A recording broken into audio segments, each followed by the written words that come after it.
ఆయన నిర్ణయం తీసుకుంటాడు.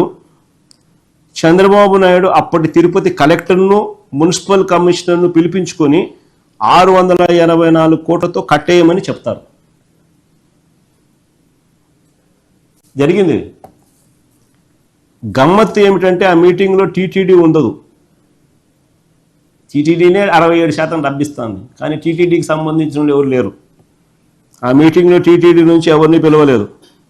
అంత డబ్బును టీటీడీ నుంచి తీసుకోబోతున్నప్పటికీ టీటీడీ వాళ్ళు ఉండరు. కారణం ఏంటి? రహస్యం ఏంటి? బోర్డు అనుమతి లేకుండా ఆమోదం లేకుండా నిర్ణయం తీసుకుంటారు. తర్వాత ఒత్తిడి తెచ్చి దాన్ని ఆమోదం తెలిపేందుకు అడుగులు వేస్తారు. ఇది స్కామ్. కనపడడం లేదా? దీని